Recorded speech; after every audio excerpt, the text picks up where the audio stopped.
बिस्मिल्लाहिर्रहमानिर्रहीम। जनाब, हम अपनी पहली प्रैक्टिस क्लास का आगाज़ कर रहे हैं। अब हम इंशाल्लाह वीक में एक क्लास इसके ऊपर कंडक्ट किया करेंगे और कोशिश करेंगे जब किसी टॉपिक को पकड़ें तो उस टॉपिक को कंप्रीहेंसिवली यहाँ पर तैयार कर लें। ठीक है ना।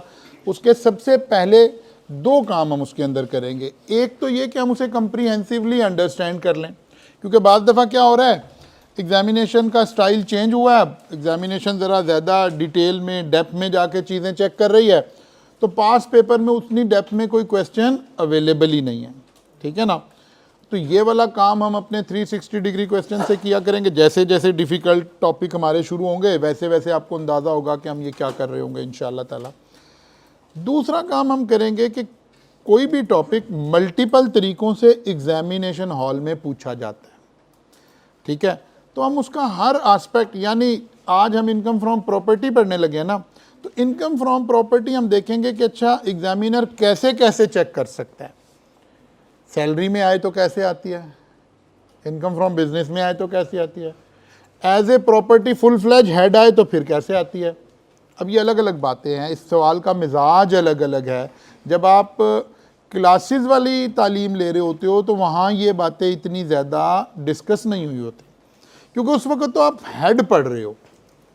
जब आप डिफरेंट हेड पढ़ चुके हैं तो फिर इंटरकनेक्शन ऑफ हेड समझ आता है, फिर सवाल की टाइप समझ आती है। जनरली इसके ऊपर गुफ्तगू ही नहीं हुई होती, क्योंकि उस वक्त वो गुफ्तगू हो नहीं सकती। पढ़ाने वाले का कसूर नहीं है, उस स्टेज पर वो गुफ्तगू मुमकिन नहीं होती। इतना टाइम नहीं मिलता कि सारा कोर्स ख़त्म करके फिर दोबारा सारा पढ़ाया जाए, उतने टाइम पे कोर्स नहीं ख़त्म होता। तो बच्चों के फेलियर की एक बड़ी रीज़न ये बनती है कि एग्ज़ाम में जाकर उसे interconnection of topic, interconnection of जो सेक्शंस है ना, वो उसके पास नहीं होते। हम कोशिश करेंगे मैक्सिमम हद तक इन चीज़ों को इनकॉर्पोरेट करके चलें। हेड ऑफ इनकम हम जब भी पढ़ रहे होते हैं तो हम हमेशा एक ही बात कहते हैं कि यार ये 4 बातें हमने पढ़नी हैं, और यही 4 बातें अगर हमें पता चल जाती हैं तो हमारा सारा हेड ऑफ इनकम जो है वो क्या हो जाता है, कवर हो जाता है। सबसे पहली बात, हमारे इस हेड के अंदर जब हम आते हैं तो ये सारा हेड ऑफ इनकम, सारे का सारा हेड ऑफ इनकम इस एक स्लाइड पे लिखा हुआ है बेसिकली। ठीक है ना, इनकम फ्रॉम प्रॉपर्टी। अब जाहिर है हम रिवीजन में हम अज्यूम कर रहे हैं कि आप सबने पढ़ा हुआ है। ठीक है ना, तो हम थोड़ी तफसील को क्विकली लेकर चल सकते हैं। हमें पता है इनकम फ्रॉम प्रॉपर्टी में क्या चीज़ टैक्स हो रही है, क्या चीज़ टैक्स हो रही है, लैंड और building, owner of the land and building की प्रॉपर्टी टैक्स हो रही है, उसकी रेंटल इनकम टैक्स हो रही है। ठीक है ना। रेंटल इनकम तो और भी है, मसलन मूवेबल एसेट्स की रेंटल इनकम है, तो हमने कहा कि कहाँ जाएगी, कहाँ जाएगी। ठीक है ना। इमूवेबल में यही आ रही है, लैंड एंड बिल्डिंग आ रही है। ठीक है ना। फिर अलग हमने पढ़ा कि जी अगर प्लांट एंड मशीनरी के साथ हम लैंड रेंट दे देंगे तो क्या होगा, अगर हम सबलीज करेंगे तो क्या होगा। लेकिन इस हेड में हम किसकी बात कर रहे हैं, owner of the land and, ठीक है ना, ऑनर ऑफ द लैंड, बल्कि लॉ ने कैसे लिखा था, लैंड और बिल्डिंग, ताकि लैंड अलग भी आ सके और बिल्डिंग अलग भी आ सके। ठीक है ना। अब 3 इनकम क्रिएट करनी है हमने इस हेड में, ये हमने पढ़ा हुआ है, 3 इनकम आनी है। पहली इनकम क्या है, मंथली रेंट।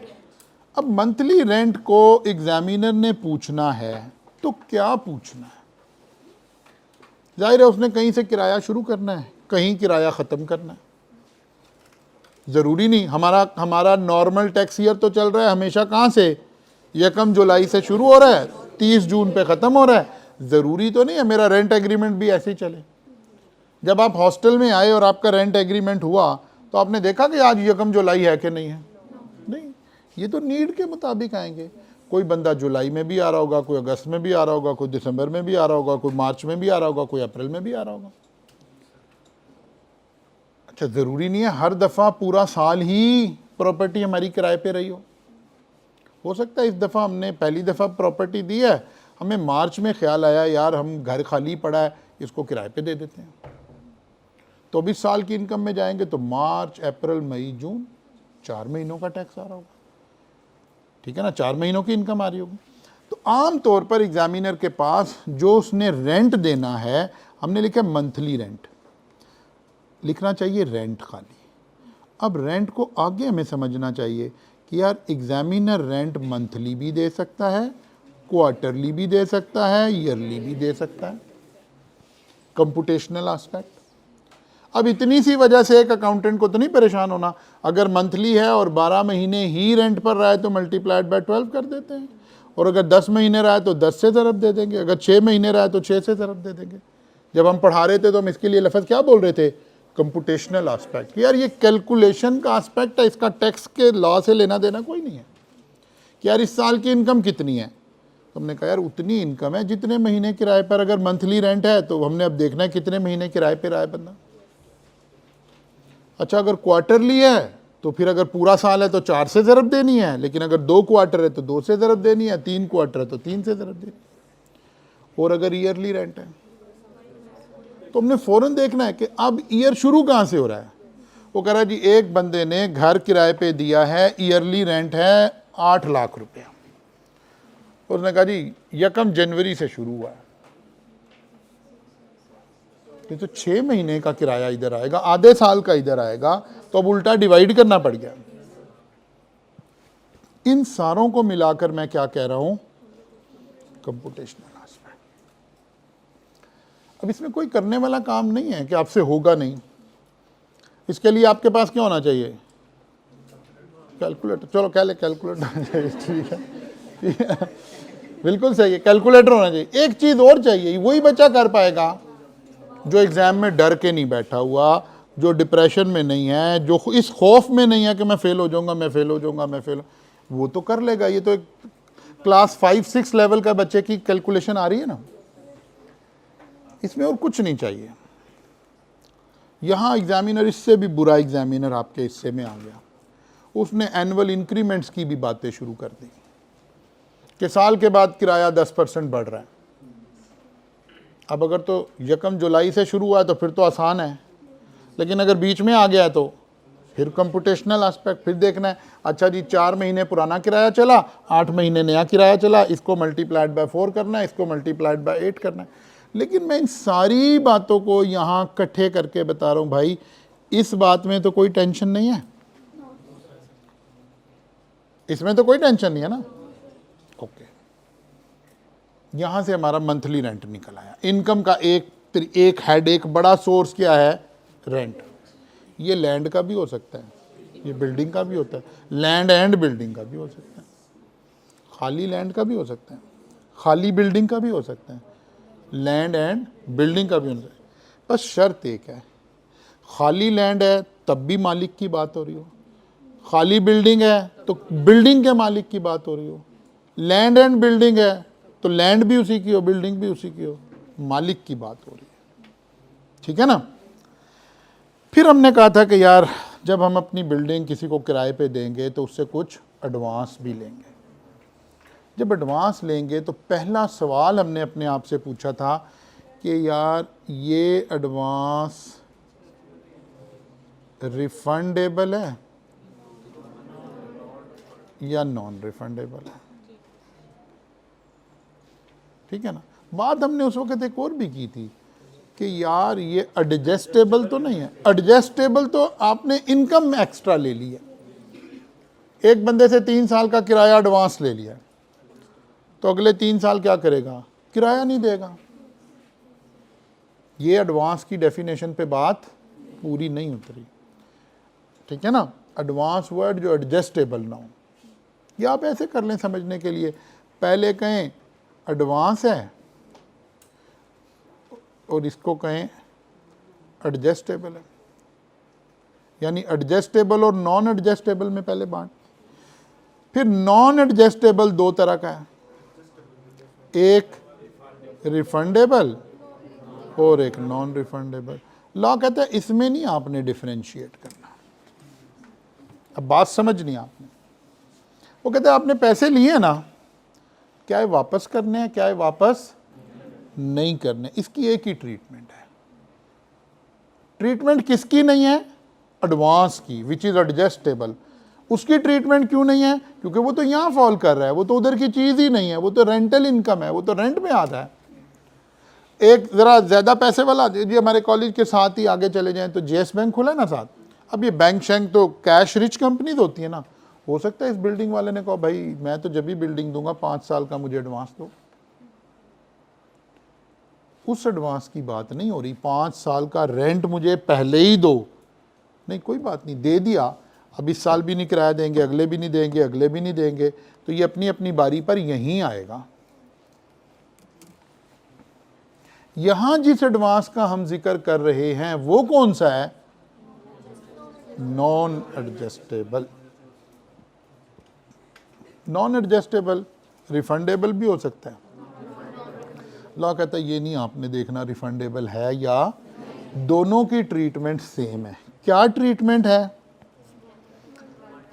वो कहता है 1/10 जो है ना वो आपने उठाकर इधर डाल देना है, ठीक है ना, 1/10 उठा के इधर डाल देना है। यहां तक भी क्लियर होगी बात? अब 1 बाई 1 हम चलते हैं ना। अब आ गया जी बंदा, 1/10 हमने उठा के इधर डाल दिया, 1 साल, 2 साल, 3 साल, चौथे साल उसने कहा यार मैं तो जा रहा हूं, मेरे पैसे वापस करो, अगर वापस लेने वाले थे तो। चौथे साल हमने रेंट उठा के उधर नहीं डालना,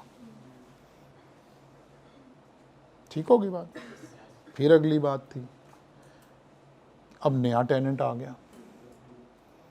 अब हमने जब नया टेनेंट आया ना तो हमने सबसे पहले अपने आप से पूछना है जो आखिरी टेनेंट है वो 10 साल के अंदर अंदर गया या 10 साल से बाद गया? आखिरी टेनेंट जो इसने किराए पर मकान खाली किया था वो कितना अरसा रह के गया है? अगर तो वो 10 साल से ज़्यादा रह के गया है तो फिर उसका ताल्लुक ख़त्म हो गया, जो नया एडवांस लोगे उसका 1/10 लेकर आगे ऐसे चलेंगे, ठीक है ना। पुराना टेनेंट 15 साल रहकर गया, पहले 10 साल हम 1/10 1/10 1/10 ऐड करते रहे, फिर 11वें साल में 1/10 भी नहीं आ रहा था, 12वें में भी नहीं आ रहा था, 13वें में भी नहीं आ रहा। अब नया टेनेंट आया, इससे एडवांस लिया है, क्योंकि वो 10 साल के बाद गया है तो उसको तो छोड़ दो, अब दोबारा से 1/10 1/10 इसके एडवांस का 1/10 1/10 करेंगे। ये बात पता है ना हमें सबको?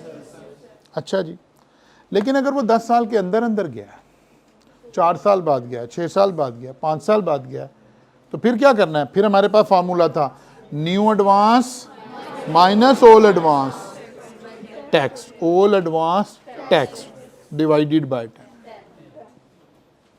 ठीक है ना। जब ये कॉन्सेप्ट कभी अपनी पीक पे टेस्ट होने लगेगा तो फिर ये ऐसे टेस्ट होगा। अभी तक ये वाली बात नहीं एग्जामिनर ने टेस्ट की कि 10 साल के बाद खाली हुआ, 10 साल से पहले पहले खाली हो रहा है तो जर्नली बच्चों ने बस रट्टा लगाया हुआ, पिछले टेनेंट का जो टैक्स हुआ है वो माइनस करना है, वो माइनस करना है। नहीं नहीं, अगर 10 साल के अंदर अंदर गया है तो माइनस करना है। डन होगी बात जी? बस इसकी सारी कॉम्प्लेक्सिटी हमने डिस्कस कर ली है। इससे बाहर कोई चीज़ एग्जिस्ट नहीं करती जो आएगी और आपको नहीं आप पता होगी, कोई चीज़ है ही नहीं, बस यही है। अब इधर आ जाए जी, फोरफिटेड डिपॉजिट। फोरफिटेड डिपॉजिट का प्राइस होता है जब हमने ये लैंड या बिल्डिंग या लैंड एंड बिल्डिंग सेल होने के लिए रखी, अगर तो सेल हो गई तो कैपिटल गेन हुआ, यहाँ की तो बात ही खत्म हो गई है। फिर तो कैपिटल गेन में पड़ा था, A माइनस बी लगेगा। फिर देखेंगे होल्डिंग पीरियड वाला उसूल है, फ्लैट को देखना है, प्लॉट को देखना है, ठीक है ना, बिल्डिंग को देख, याद है ना वो। अगर तो सेल हो गई, एग्जीक्यूट हो गया, ट्रांजैक्शन थ्रू हो गई, फिर तो कैपिटल गेन में चले गए, यहाँ की तो कहानी खत्म हो गई। नहीं, एक बंदे ने हमें 10 लाख रुपया दिया और उसने कहा जी लो जी मैं पैसों का बाकी का इंतज़ाम करता हूँ, 2 महीने के बाद आपको बाकी के पैसे दूंगा। वो 2 महीने के बाद वापिस ही नहीं मिल रहा हो, या उसने बता दिया कि यार भाई नहीं मैंने नहीं लेना घर। अब एज पर एग्रीमेंट हमारा पहले ही होता है, एडवांस का टोकन मनी का स्टेटस ही होता है कि अगर वो छोड़ के जाएगा तो पैसे हमारे ही हैं, पैसे हमारे कब्जे में आ जाएंगे, फोरफिटेड, ठीक है ना। वो कहते हैं ये इनकम अगर अराइज हो गई फोरफिटेड, तो वो कहता है यार ये भी प्रॉपर्टी इनकम है। क्या है, लैंड से आए, क्या है बिल्डिंग से, क्या है लैंड एंड बिल्डिंग से, किराया क्या है लैंड से आए, क्या है बिल्डिंग से आए, क्या है लैंड एंड बिल्डिंग से आए। समझ आ रही बात। लेकिन यहां एक बात लिखी हुई है, ये सिर्फ लैंड एंड बिल्डिंग हो, यानी बिल्डिंग होना जरूरी है। यहां पर खाली प्लॉट किराए पे दिया और हमने एडवांस ले लिया, दैट इज नॉट टैक्सेबल। ये भी टैक्सेबल है, खाली लैंड का भी, खाली बिल्डिंग का भी, लैंड एंड बिल्डिंग का भी, ये भी टैक्सेबल है, लैंड का भी, बिल्डिंग का भी, लैंड एंड बिल्डिंग का भी। लेकिन ये नहीं, ये लैंड एंड बिल्डिंग के साथ अटैच है। ओनली लैंड है तो फिर कोई नहीं, फिर जितने मर्जी पैसे ले लें, कोई 1/10 नहीं है। बात समझ आ गई। अब ये हमारी सारी एक कहानी बन गई है। इसका 1/10 नहीं करना, ये टोटल उठाकर ऐड करनी है। इसका मतलब है जब हम इनकम कैलकुलेट कर रहे होंगे तो हमारे पास 3 चीज़ें आ रही होंगी, एक मंथली रेंट, एक नॉन एडजस्टेबल एडवांस, और अगर कोई फोरफिटेड डिपॉजिट वाली लॉटरी निकली होगी तो ये तो लॉटरी है ना, कभी कभी ऐसे होगा, रोज थोड़े होगा। हर महीने एक बंदा आता है 5 लाख दे जाता है, फिर आता नहीं, किसी बड़े पक्के पीर साहब का तावीज़ है, ठीक है ना। तो ऐसा कहाँ होता है, तो कभी जिंदगी में एक दफ़ा होता है। तो ये तो रिकरिंग इन नेचर की बात है ही नहीं। हाँ, ये काम रोज होगा, ये काम रोज होगा, ये काम रोज होगा, ये काम रोज होगा। एक तो ये सारी गुफ्तगू हमें समझ है ना इस सारे की, तो फिर डरे हुए क्यों हैं?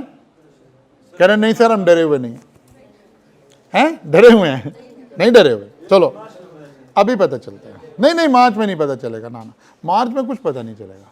मार्च में हम सारे पास हो जाएंगे, टेक माई वर्ड। जो मैं आपको करवा रहा हूं आप इसको फॉलो करें, मार्च में फेल हो जाए, मैं जिम्मेदार हूं, वीडियो रिकॉर्ड हो रही। इधर का रात को आयतल कुर्सी पढ़ के सोया करे। अच्छा जी, इसके बाद आ रहा है, एक जिक्र आ रहा है डिडक्शंस, कौन से खर्चे माइनस करने हैं। खर्चे जब लॉ ने लिखे ना सेक्शन 15A में, तो लिखे नेमली। नेमली का मतलब है जो यहां लिखा है बस वो खर्चे माइनस कर। अभी आजकल आप मेरे साथ इनकम फ्रॉम बिजनेस पढ़ रहे हो, सेक्शन 18 पढ़ रहे हो। सेक्शन 18 ने नहीं कहा नेमली, वो कहता है सारे ही खर्चे अलाउड है, होली एंड, बस सिर्फ होली एंड एक्सक्लूसिवली देखना है। तो फर्क समझ आया आपको सेक्शन 18 और 15A का।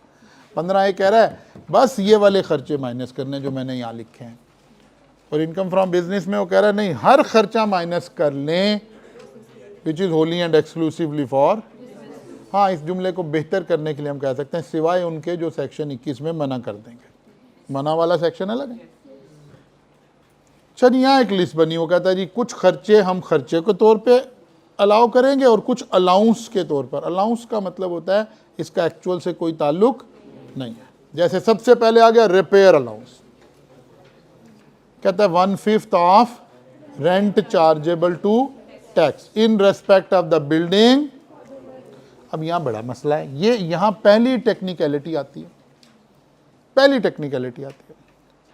वो कहता है 1/5 of rent chargeable to in respect of building, यानी रिपेयर अलाउंस बिल्डिंग पर मिलेगा।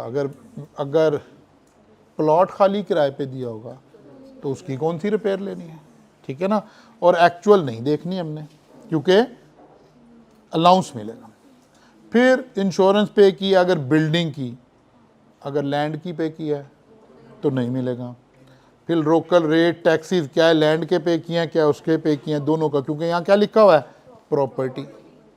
जब लफ्ज़ प्रॉपर्टी लिखा हुआ है इसका मतलब लैंड बिल्डिंग दोनों शामिल हैं, और अगर खाली बिल्डिंग लिखा है तो बिल्डिंग शामिल है, खाली लैंड लिखा है तो लैंड शामिल है।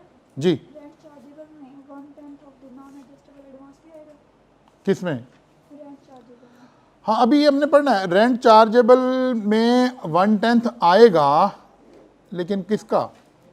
अगर बिल्डिंग का होगा तो, अगर लैंड का होगा तो फिर तो वो इनकम ही नहीं है। सर अगर एक क्वेश्चन साइलेंट है, सर बीच में जो है ना बड़ा डिफिकल्टी आती है हमें। अगर एक क्वेश्चन साइलेंट है वहाँ पे ये नहीं दिया है रेंट, मतलब रिपेयर एक्सपेंस नहीं दिया है बिल्डिंग का, तो 1/5 लेना ही है बस, आंखें बंद करके लेना। एक्चुअल तो देखना ही नहीं है, एक्चुअल तो ना महरम है, ठीक है ना, एक्चुअल को नहीं देखना, क्योंकि एक्चुअल का ताल्लुक कोई नहीं, 1/5 ही लेना। लेकिन अगर एक क्वेश्चन में दिया है तो सर फिर भी नहीं देखना, मैंने बताया था ना महरम है, देखना नहीं, सिर्फ 1/5 लेना है हमने, ठीक है। एक्चुअल का इससे कोई ताल्लुक है ही नहीं जी। रेंट चार्जेबल टू टैक्स अभी आ गया सवाल है, मैं उसमें क्लियर कर दूंगा ये वाली बात, ठीक है ना। इसका 360 डिग्री वाला सवाल है, उस पर हम क्लियर कर लेते हैं इस बात को। अच्छा जी, फिर आगे एक लिस्ट आ रही है, लिस्ट आ रही है, लिस्ट आ रही है। फिर एक खर्चा और आ गया, कौन सा है? वो 4% वाला, ठीक है ना। एच पॉइंट में लिखा any expenditure not exceeding 4% of the rent chargeable to. अब देखें यहाँ एक जुमला है, आप क्योंकि अब आप सेक्शन 18 पढ़ चुके हैं ना मेरे साथ, देखें यहाँ लिखा हुआ एनी एक्सपेंडिचर। अब ये सेक्शन 18 वाले मिजाज में आया, एनी एक्सपेंडिचर कहता है वो लिस्ट कोई नहीं है, लेकिन हर साथ ही लिमिट लगा दी है कि वो वाले सारे खर्चे मिला के ज़्यादा से ज़्यादा 4% रेंट चार्जेबल टू टैक्स ले सकते हो। अगर आपको लग रहा है कि यार ये वाला एक्सपेंस मेरी बिल्डिंग से रिलेटेड है होली एंड एक्सक्लूसिवली, डेफिनेटली घर के प्राइवेट खर्चे तो नहीं डाल सकते, तो वो अलाउ है, इस लिस्ट में शामिल नहीं है, बाकी सारी लिस्ट में शामिल नहीं है, अलाउ है, लेकिन 4% of rent chargeable to tax तक लिमिट लगा के। डन, ये सारी बातें होगी। फिर हमने एक ज़रा कंप्यूटेशनल एस्पेक्ट के लिए एक ये बना रखा है कि लैंड हो तो क्या करना है, बिल्डिंग हो तो क्या करना है। मैं अभी इसको ज़रा सेक्रीफाइस करके मैं आगे जा रहा हूँ, और ज़रा हम आते हैं पास पेपर पर। सबसे पहले आते हैं कि यार अच्छा ये वाला टॉपिक है तो कहाँ डिस्कस हो रहा है। फिर आपको थोड़ा कॉन्फिडेंस आए कि अच्छा यार ऐसे डिस्कस हो रहा है, मैं वैसे ही परेशान हूँ, इस तरह का सवाल तो मैं 100% कर लूँगा, तब भी आपका कॉन्फिडेंस बेहतर होगा। फिर हम एंड में 360 डिग्री करेंगे कि नहीं यार अगर एग्जामिनर इससे आगे चला गया तो फिर ये सवाल समझो, ताकि अगर इस लेवल से आगे चला जाए तो आप उसे भी सॉल्व कर सकें। तो अब हम पहले 2025 की अटैम्प्ट में, स्प्रिंग 2025 की अटैम्प्ट में, अच्छा अब ये आता कैसे कैसे है सवाल पहले समझें। रेंट इनकम फ्रॉम प्रॉपर्टी, ये मेनली 3 जगह पर टेस्ट हो सकता है, तीन सवालों में ये टेस्ट होता है। अच्छा बाद दफ़ा एक ही अटैम्प्ट में एक से ज़्यादा दफ़ा ये टेस्ट होता है। मसलन उसने सैलरी का सवाल बनाया, सैलरी के अंदर भी उसने कहा नहीं यार इस बंदे का एक घर भी था वो इसने किराए पे दिया हुआ है, लेकिन जाहिर अभी एक एडजस्टमेंट वाले स्टाइल में आया, जैसे फाइनल अकाउंट की एडजस्टमेंट होती है ना, एक छोटा मिनी सवाल आया कैलकुलेटेड सा। बाद दफ़ा इनकम फ्रॉम प्रॉपर्टी, उसमें बिजनेस में वो कहता है जी मिस्टर कामरान का ये बिज़नेस है, ये भी करता है, ये भी करता है, ये भी करता है, लेकिन कहता है घर भी उसने किराए पे दिया हुआ था, वहाँ भी आ गया।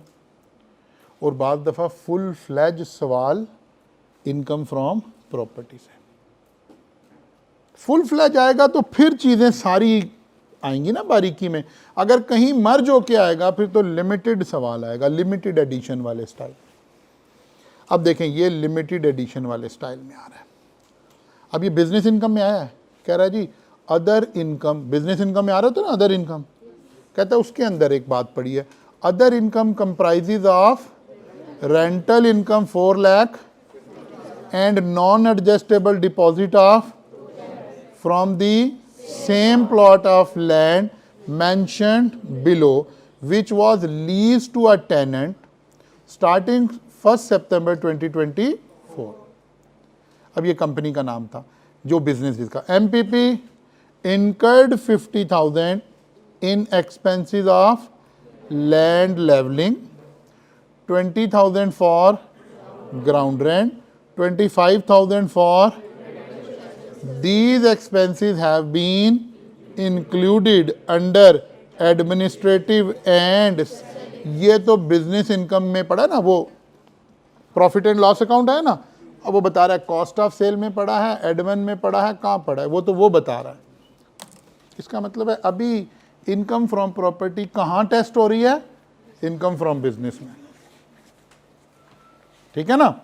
वो कहते हैं इनकम फ्रॉम बिजनेस में हमने 4.5 लाख रुपया क्या है, रेंटल इनकम डाली हुई है। लेकिन अकाउंटेंट ने तो ऐसे कर दिया, रूम 3 वाले ने तो ऐसे कर दिया है, 4 वाले तो कहते हैं नहीं नहीं ऐसे कैसे हो सकता है भाई, ये तो इनकम फ्रॉम प्रॉपर्टी है, इसको निकालो यहाँ से, कहाँ लेके जाओ, इसको अलग हेड बनाओ भाई, वहाँ लेके जाओ। तो अब हम यहाँ से उसकी चीज़ें उठाएंगे और इनकम फ्रॉम प्रॉपर्टी में ले जाएंगे। फिर उसने वो जो ऊपर बात की थी, कहता वो वाली जिसका नीचे जिक्र आ रहा है, नीचे क्या जिक्र आ रहा है, नीचे जिक्र आ रहा है फाइनेंशियल चार्जेस, बिजनेस का अकाउंट चल रहा है ना, फाइनेंशियल चार्जेस, इंटरेस्ट एक्सपेंस।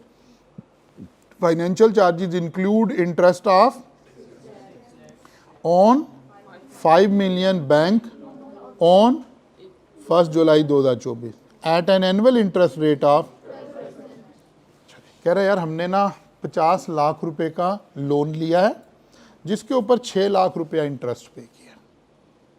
अच्छा जी, फिर हम क्या करें? कहता है उसमें से 4 million was use to purchase a plot of land in Karachi for lease. कहता है जो ऊपर वाला प्लॉट है ना, 4 मिलियन का लोन यहाँ इस्तेमाल हुआ है। हमने पीछे पढ़ा था कि अगर कोई लोन लेकर एसेट लें तो उसका इंटरेस्ट भी अलाउएबल एक्सपेंस है कि नहीं है? बिल्कुल है, ये लिखा हुआ था यहाँ पर।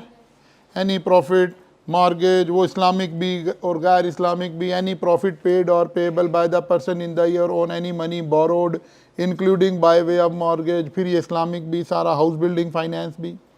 इसका खुलासा ये था कि क्या आप इस्लामिक बैंक को इंटरेस्ट दें, ठीक है ना, क्या आप कन्वेंशनल को दें, क्या हाउस बिल्डिंग फाइनेंस कॉरपोरेशन को दें, ये वाला इंटरेस्ट एक्सपेंस अलाउ हो जाएगा, ठीक है ना। अब जरा कहानी सुने एग्जामिनर ने क्या किया। इसका मतलब है ये जो प्लॉट हमने खरीदा है इसके ऊपर 4 मिलियन का लोन लिया हुआ है। वैसे लोन हमने उस वक्त दा लगा के 5 मिलियन का ले लिया है, ठीक है ना। लोन हमने 50 लाख लिया है, इस्तेमाल तो पहली लॉजिकल बात है इंटरेस्ट किसका ला होगा, 50 लाख का कि 40 लाख का? कहता बाकी 10 लाख का क्या किया है? कहता बेगम को गाड़ी खरीद के दे दे, ठीक है ना। हाँ यही लिखा है, मैं खुद नहीं कह रहा। कह रहा 10 लाख से use to buy a car for Momin Khan's wife. ठीक होगी बात जी। अब हमने ये सारा कुछ कहाँ लिखा हुआ है? इनकम फ्रॉम बिजनेस की एडजस्टमेंट। टैक्स वाला कहता है नहीं यार इनकम फ्रॉम बिजनेस से सारी बात का कोई ताल्लुक नहीं है, इसमें से निकालो कौन सी इनकम, इनकम फ्रॉम प्रॉपर्टी। कितना रेंट है मंथली के, क्या इनकम, जितने भी अरसे का ये है रेंटल, कब से किराए पे चढ़ी है? 1 सितंबर से। इसका मतलब है सितंबर से ऑनवर्ड का ही रेंट आ रहा होगा इसमें, जुलाई एंड अगस्त का नहीं आ रहा होगा। लेकिन अगर आगे पर मंथ कर देता तो फिर हमें कंप्यूटेशनल एस्पेक्ट लगाना पड़ जाना था। ये मेरी बात फॉलो कर गए? चलिए जी, सबसे पहले तो 4.5 लाख रुपए का हमने क्या ले लिया, रेंट ले लिया। अच्छा जी, फिर वो कहता है क्या चीज रेंट पे दी है? Plot of land. और कहता है हमने 2 लाख एडवांस रिसीव किया है। Non adjustable advance, non adjustable advance नहीं, लैंड के अगेंस्ट तो अलाउ, ये इनकम ही नहीं है, 1/10 का कोई ताल्लुक नहीं है। क्या चीज किराए पे दी है? क्या चीज किराए पे दी है? लैंड। तो रिपेयर का भी कोई ताल्लुक नहीं है। अगर कोई इंश्योरेंस पे करें तो उसका भी कोई ताल्लुक नहीं है। सर ये आप कौन सी बातें कर रहे हैं? ये बातें हमने यहाँ कंपैरिजन बना के पढ़ रखा है कि रेंट को कैसे देखना है, नॉन एडजस्टेबल एडवांस को कैसे देखना है। मसलन रेंट पे एक कॉन्सेप्ट लगता है, ये समझे, लैंड पे भी लगता है, बिल्डिंग पे भी लगता है। कौन सा कॉन्सेप्ट? एक्चुअल रेंट या fair market value, which ever is. कई सवाल में हमें पता चले यार इसका ना असल किराया था 3 लाख रुपया पर मंथ, लेकिन हमने अपने दोस्त को 2.5 लाख पे दे दिया। 3 लाख पे ही जाएगा, ठीक है ना।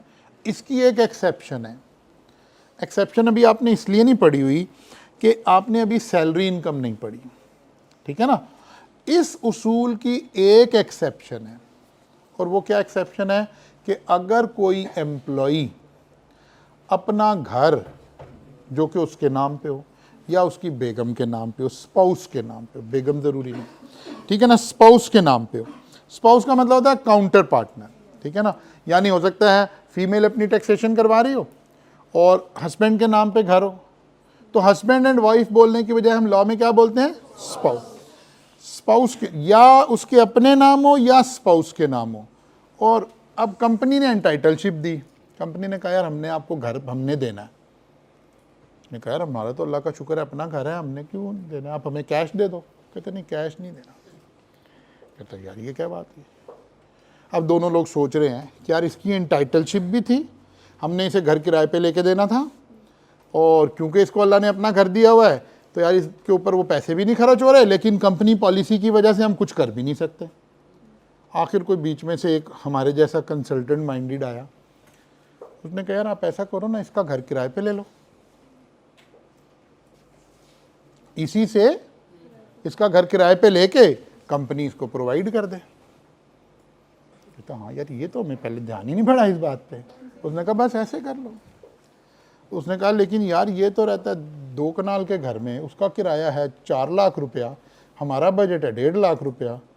वो जो बंदा सुन रहा उसने कहा था आप 1.5 का ही ले लें जनाब क्योंकि ये कोई किराया थोड़े है, ये तो एक पैसे निकलवाने हैं कंपनी से। मेरी बात फॉलो की है कि नहीं की? अदर सोर्स, वैसे तो हम इनकम फ्रॉम सैलरी में पढ़ेंगे बात तफसील से दोबारा। मैं क्या कह रहा हूँ, अगर कोई एम्प्लॉय अपना ही घर या स्पाउस का घर अपने एम्प्लॉयर को किराए पर देकर खुद ही रह रहा हो,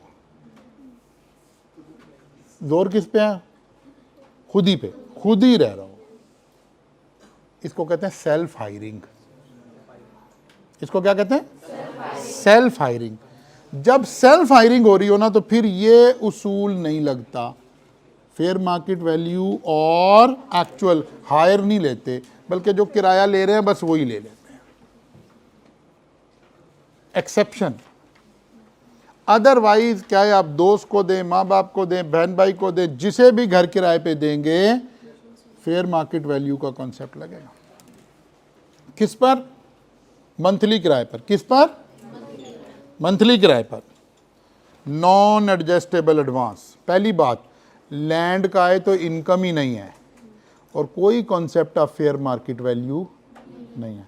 बिल्डिंग का है या लैंड एंड बिल्डिंग का है तो 1/10 वाला कॉन्सेप्ट लगेगा, लेकिन फेयर मार्केट का कोई कॉन्सेप्ट। कहता जी वैसे इस तरह की बिल्डिंगों में ना लोग 20 लाख एडवांस लेते हैं, इसने 15 लिया है, तो कंफ्यूज नहीं हो जाना, इसके ऊपर फेयर मार्केट का कॉन्सेप्ट नहीं लगता।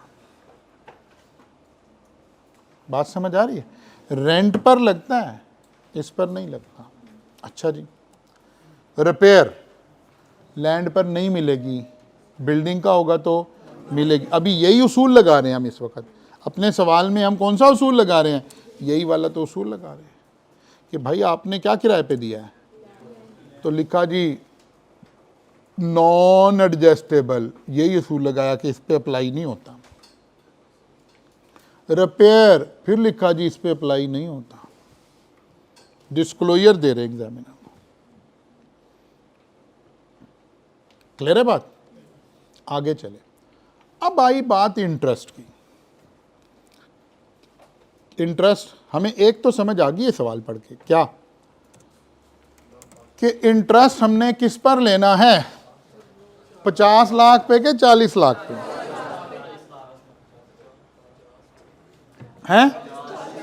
50 लाख पे के 40 लाख पे? 40 लाख पे, क्योंकि घर का ताल्लुक तो 40 साल से, घर का ताल्लुक तो। अब लोन लिया कब है? अब जरा तवज्जो करें, एक बड़ा ही रिफाइंड कॉन्सेप्ट है, कैफ लेवल पे ये इतना पढ़ाया नहीं जाता, लेकिन एग्जामिनर, अब क्योंकि ये नई अटैम्प्ट का सवाल है ना, ये वही अटैम्प्ट्स हैं जहां एग्जामिनर एआई और फलां चीज़ों को इनकॉर्पोरेट करके सवाल बनाता है, तो वो बारीकी में सवाल बनता है। अब ये देखना है कि अच्छा जी 40 लाख पर इंटरेस्ट लेना है, कितने अरसे का? कब लोन लिया? 1 जुलाई को। पूरे साल का? अच्छा जी। कहते नहीं यार, घर तो किराए पे गया है 1 सितंबर। अब फड्डे में पड़ गए, सोच में पड़ गए, एग्जाम में क्या करें। लॉ ने कोई ऐसी बात डायरेक्ट हमें कहीं समझाई भी नहीं है। उसने ये कहा इंटरेस्ट एक्सपेंस ले लो, ये कहा है हमें, कौन से वाला ले लो ये नहीं बताया।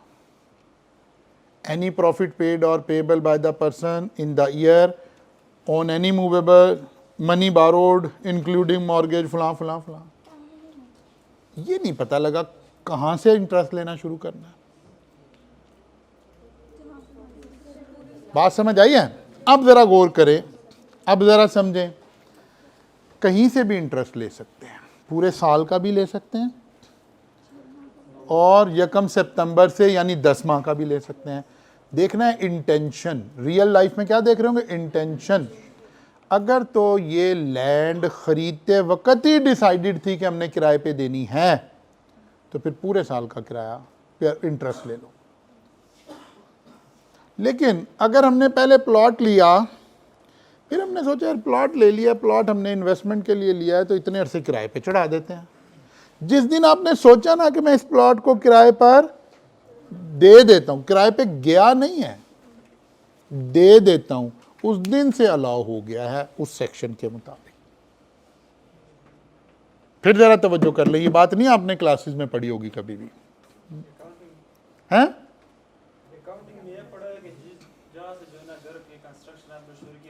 तो ये अकाउंटिंग वालों की तो हम मानते ही नहीं ना, छोड़ो। अकाउंटिंग वालों की बात नहीं हम मानते। टैक्स में तो रोल, अगर अकाउंटिंग वालों की बात माने तो ये कमरा तो खाली हो जाए ना। फिर तो अकाउंटिंग में प्रॉफिट निकाला हुआ है ना, उस पर टैक्स दे दें, फिर तो हमारी छुट्टी हो जाए। अकाउंटिंग वालों की नहीं मानते। अच्छा जी देखें अब क्या हुआ, इधर तवज्जो करें, क्या लिखा हुआ है। Other income comprise rental of non deposit this land mention in this, और फिर उसने कहा these expenses financial charges include. अब हमें सारे सवाल को पढ़ के कोई इंटेंशन नहीं पता चल रही जी, बताइए। हाँ क्या these expenses have been included? हाँ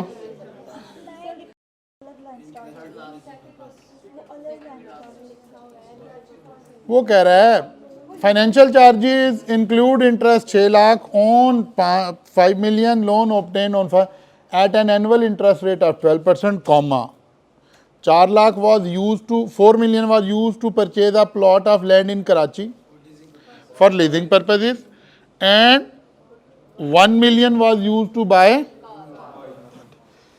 फिर भी हमारे पास ओपन ऑप्शन है, ठीक है ना। अगरचे यहाँ एक नजर आ रहा है फॉर, अगर तो ये first day he available for lease हो गया, हमने ख़रीदा और हमने कहा जी ओके मकान किराए के लिए खाली है, प्लॉट किराए के लिए खाली है, अब किराए पे चढ़ने में 2 महीने लग गए हैं, ये इंटरेस्ट अलाउड है। इंटेंशन, ठीक है ना, इंटेंशन। जिस दिन अवेलेबल, मसलन घर के ऊपर आपने घर के ऊपर बोर्ड लगा दिया किराए के लिए खाली है, अब किराएदार आ नहीं रहा है, आपने एक चौकीदार रखा हुआ है, वो कोई आता है उसे दिखाता है, करता है, सारा दिन करता है, 3 महीने हो गए कोई भी नहीं आ रहा, चौकीदार का खर्चा पड़ी जा रहा है। ये एक्सपेंस अलाउ है कि नहीं है? अलाउ है। क्यों? अवेलेबल फॉर रेंट हो गया घर, ठीक है ना। अभी एग्जामिनर ने क्या अज्यूम किया, उसने कहा नहीं यार 4 मिलियन पर ही इंटरेस्ट लेना है, इस पे तो इख्तलाफ ही कोई नहीं है। इख्तलाफ चल रहा है 10 महीने का लेना है कि 12 महीने का लेना है। एग्जामिनर ने 10 महीने का ही लिया। नीचे उसने लिख दिया interest on only that portion of loan which is utilise for acquisition of land. उसने कहा यार 5 मिलियन नहीं लेना, 4 मिलियन लेना। 10/12 का मतलब है एग्जामिनर ने अज्यूम किया है कि अवेलेबल फॉर रेंट हमारा 2 महीने के बाद ही हुआ है, उस वक्त अवेलेबल फॉर रेंट नहीं था।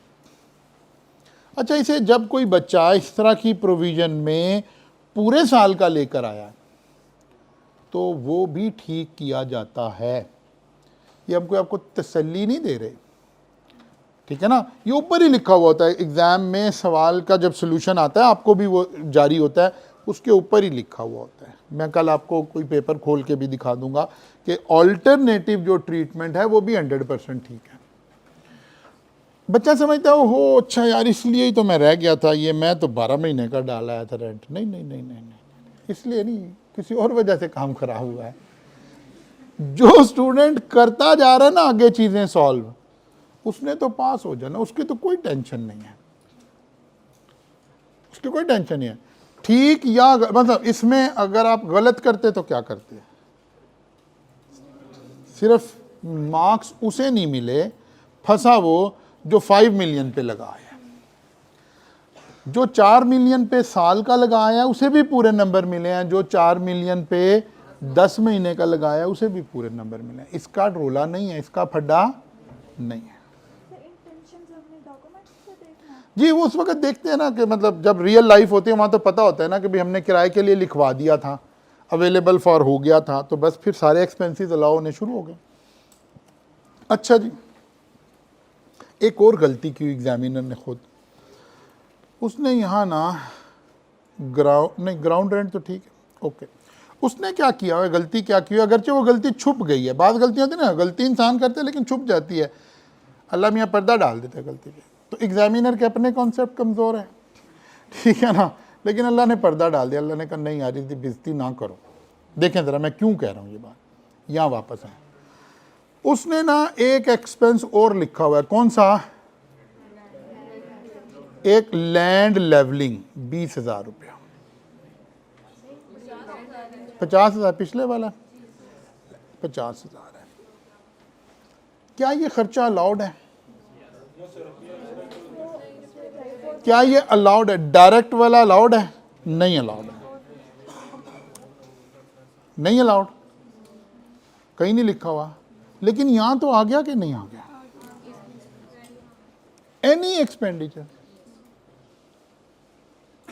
एक्सपेंडिचर नॉट एक्सीडिंग 4%, कौन सा expenditure, any expenditure 4% in respect of property, क्या है लैंड से रिलेटेड हो, क्या है for the year computed before any deduction allowed under this section. वो कहता है वो बस सिर्फ क्या देखना है, यहाँ भी वही देखना, होली एंड एक्सक्लूसिवली। हम लैंड लेवलिंग क्यों करा रहे हैं, वलीमा थोड़े कराना है, हम इसीलिए करा रहे हैं कि भाई वो किराए पे देनी है तो ज़रा चीज़ को सीधा पदरा कर देते हैं, भी साफ़ सुथरा कर देते हैं। इसका मतलब है होली एंड एक्सक्लूसिवली तो है। अब इसे कहाँ उठा के लेके जाना चाहिए मुझे, टोटल करूँ मैं इस तरह के सारे खर्चों का, किस तरह के खर्चों का, एक लैंड लेवलिंग आ गया 50,000, कोई रेंट कलेक्शन चार्जेस गिवन है, इन दोनों को ऐड करके एक हेड बनाऊं 75,000 का, और इसके ऊपर 4% वाली लिमिट लगाऊं, इसके ऊपर 4% वाली लिमिट लगाऊं। ज़रा देखो वो तो सीधा ही 4.5 लाख ही था ना, 4.5 लाख का लिया कितना, 4%, कितना आ गया 18,000। अब क्योंकि अलाउड लो यही बनना था इसलिए 18,000 के अंदर ही वो बात छुप गई है। हालांकि रियल ऐसे होना चाहिए था कि यहाँ हम पहले शो करते कि जनाब कितना पर 75 बना था, 75 और बी कैलकुलेट करते 4% of 450 which ever is lower, ऐसे जाना था बात। यहाँ पे क्वेश्चन में जो है ना लेवलिंग का बताया कि मतलब हमने रिपेयर किया है, और ये 4% तो हम रिपेयर नहीं, लेवलिंग किया, रिपेयर लेवलिंग का मतलब ये है कि नहीं नहीं नहीं नहीं, ये मतलब नहीं, किसने बता दिया ये मतलब, और 4% तो हम रेंट कलेक्शन से ले लेते नो नो, यही तो बता रहा हूँ, यही तो गला चीख चीख के बता रहा हूँ कि वो नहीं है। क्या लिखा हुआ है पढ़ो, वो तो जिस तरह उसने कहा है वो भी इसमें है। एक्चुअली लिखा हुआ है एनी एक्सपेंडिचर, कौन सा, होली एंड एक्सक्लूसिवली, ये उसी मिजाज से लिखा हुआ है जिससे आज आपने सेक्शन 18 पढ़ा है सुबह। और दूसरी बात सर, इस क्वेश्चन में ये कि ग्राउंड रेंट यहाँ पे लिखा है, इसका तो हमें पता नहीं कि मतलब एक बिल्डिंग के लिए दिया है या खाली दिया है। ग्राउंड नहीं, अच्छा हाँ, तो वो तो अदर इनकम में भी आता है सर। नहीं, ग्राउंड रेंट इसी का ही है ना, क्योंकि उसने बताया उसी प्लॉट का जिक्र हो रहा है। ये एक अलग बात है, ये एक लतीफ़ा ही है, इस एग्जामिनर ने ये कहीं से बनाया है सवाल, इसे खुद उसको चेक नहीं किया, चैट जीपीटी से बनाया है। प्लॉट तो इसने ख़रीद लिया है, रेंट किसको दे रहा है? Ground rent. लेकिन अब उसने लिखा है तो बस हम तो माइनस करेंगे ना। बात समझ आ रही ना भाई? प्लॉट तो हमने ख़रीदा है, तो ग्राउंड रेंट कौन सा है फिर? लेकिन जोन सा मर्जी हमने माइनस कर दिया। किसका? लेवलिंग का नहीं, जो मैं यही तो याद जब से समझा रहा हूं, दोबारा समझो। जितने खर्चे यहां लिखे हुए हैं, ये देखो, ये लिस्ट लगी हुई है, सिर्फ वो खर्चे माइनस कर सकते हैं। इसमें से ये आखिरी वाला मैंने नहीं अभी लिखा। चलो, A B C D E F G, कितने खर्चे लिखे हैं? 7। इन 7 में लेवलिंग एक्सपेंस नहीं लिखा हुआ। इसका मतलब है लेवलिंग एक्सपेंस डायरेक्टली तो नहीं आ सकता। अब इकट्ठा होके मर्ज होके हम कहें नहीं जनाब, उन्होंने कहा था कि आप हमें ग्राउंड लेवल करके देंगे ही तो हम किराए पे लेंगे। Now become Holi and exclusively.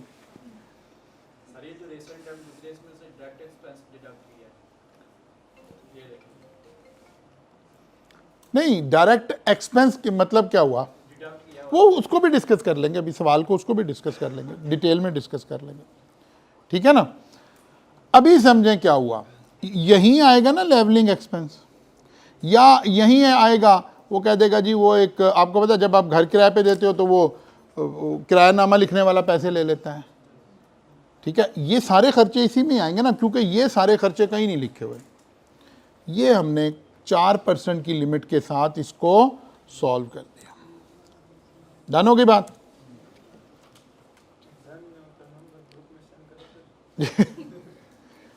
ठीक है जी, 4% लगाया, विच एवर इज लो।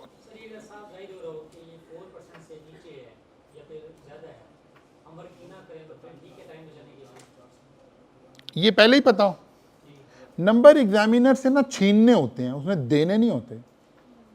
तो टाइम बचाने में हमने नंबर छोड़ तो नहीं देने। देखें, हाँ, इधर ही मैसेज आ रहा है, रिपेयर तो अलाउ होनी भी नहीं थी और उसका जिक्र भी नहीं था, फिर भी लिखा है, क्योंकि छीनने उससे नंबर, उसे बता रहे हैं कि मुझे पता है कि रिपेयर नहीं आनी,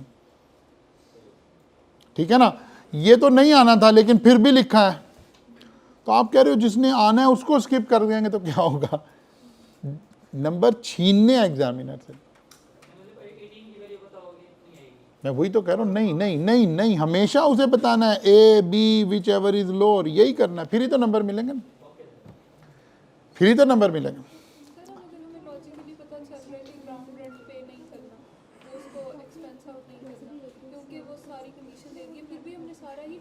जी बिल्कुल सारा डाटा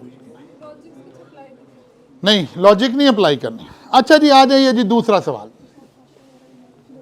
दूसरा सवाल ये आ गया सैलरी के अंदर। पहला मैंने आपको दिखा दिया एग्जामिनर ने कहाँ मर्ज किया, बिजनेस में। अब सैलरी में पीटीएल एक एम्प्लॉयर है, कंपनी का जिक्र चल रहा है, पीटीआई नहीं PTL also provide accommodation to Asjad. Asjad कौन है? कहता है अकोमोडेशन उसे दिया, घर दिया। कैसे दिया है? By renting a property owned by him through a rental agreement. PTL paid monthly rent 2 lakh रुपया to Asjad, while fair market value of rent is 2,50,000. Exception self hiring का सवाल आया, सेल्फ हायरिंग का सवाल आया। अब असजद ने एक किस्म का घर किराए पे दे दिया, इसकी प्रॉपर्टी इनकम शुरू हो गई। बस एक फ़ायदा है, अगर ये किसी और को देता तो 2.5 लाख पर हमने लेना था, अब 2.5 पे नहीं लेना, 2 पे लेना है। अब कुछ नहीं पता, सारा साल है तो 2 लाख का ले लो भाई, 24 लाख आ गया किराया। अब देखो रिपेयर का कोई जिक्र नहीं है, लेकिन ये तो मिलनी है, किसी और एक्सपेंस का जिक्र नहीं है, इसलिए उसको नहीं छेड़ सकते। कलेक्शन चार्जेस भी नहीं छेड़ सकते क्योंकि वो विच एवर इज लोअर पे लगता है, लेकिन ये बगैर बताई लेना है क्योंकि घर किराए पर है और उसके ऊपर रिपेयर अलाउंस तो मिलना ही मिलना। सर ये सैलरी में क्यों जा रहा है, ये रेंट नहीं, सैलरी में नहीं जा रहा, इनकम फ्रॉम प्रॉपर्टी में जा रहा है। एम्प्लॉयड रेंट उसको एम्प्लॉयड ने दिया, उसके दिया। ये बाद में करेंगे ना, इनकम जब सैलरी पढ़ेंगे। हम अभी देख रहे हैं क्या इसका कोई इनकम पर इम्पैक्ट है, हम वो पढ़ रहे हैं जी। भाई खामोश हो जाओ।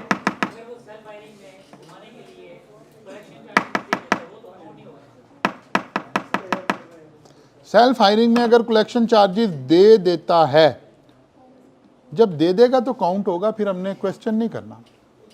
नेमली वाले खर्चे आ रहे हैं ना, जैसे अभी उसने कहा कि प्लॉट हमने खरीद लिया है और कहता है ग्राउंड रेंट पे किया है, पहले तो एमआरआई कराना चाहिए ना,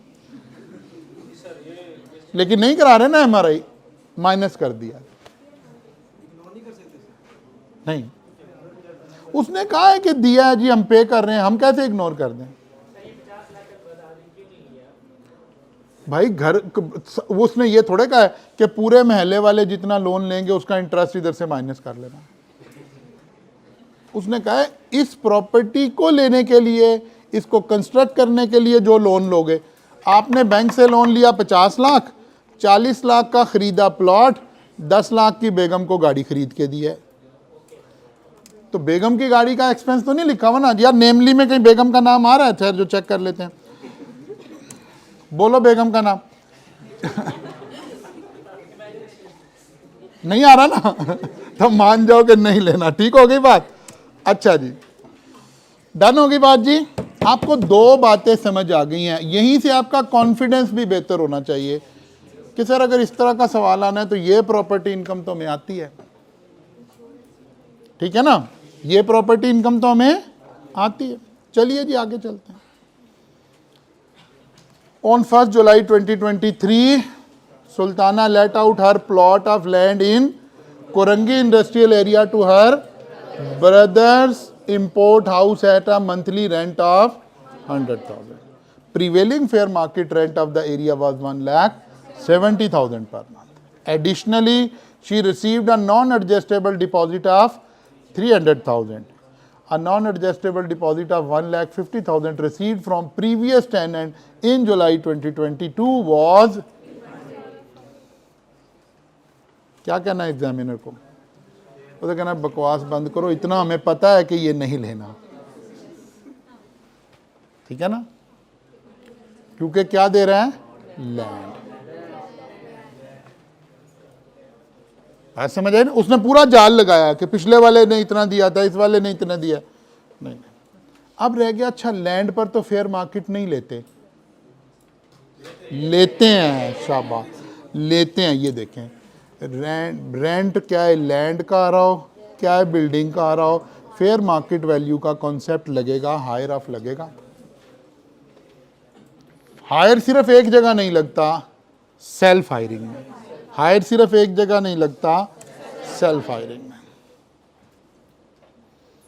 ठीक है ना। कितना रेंट आ गया जी? 1,70,000 ज़रब 12। अब क्योंकि लैंड ही है, और बताया उसे फ़ौरन कि भाई तुम जो जाल लगा रहे थे उसमें नहीं फंसने वाले, हम सर जाहिद कवि से पढ़ के आए हुए हैं।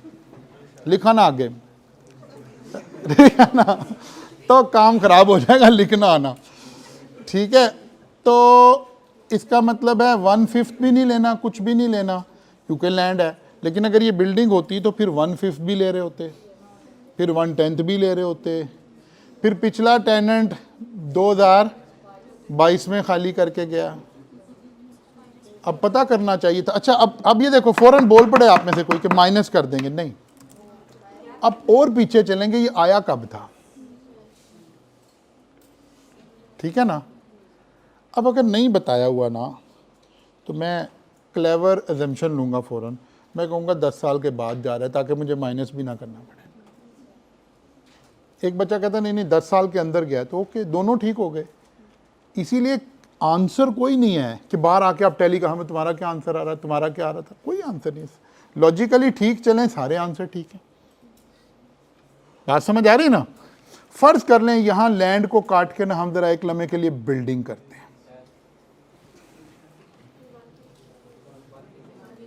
ये तो यही आया।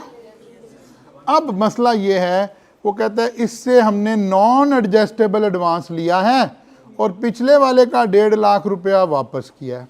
अब हमारी आफियत इसी में है कि हम यही अज्यूम करें कि 10 साल के बाद गया है, क्योंकि अगर हम कहते नहीं 10 साल के अंदर गया है तो टैक्स कितना हुआ है, क्योंकि इसका तो नहीं देखना हमने, तो अमाउंट टैक्स देखनी है।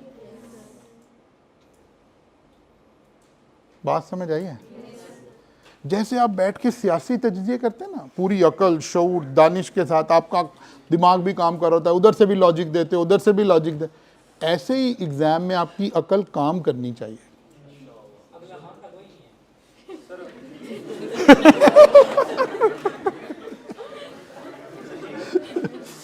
तो एग्जामिनर ही कौन सा जल्दी मान जाता है, ठीक है।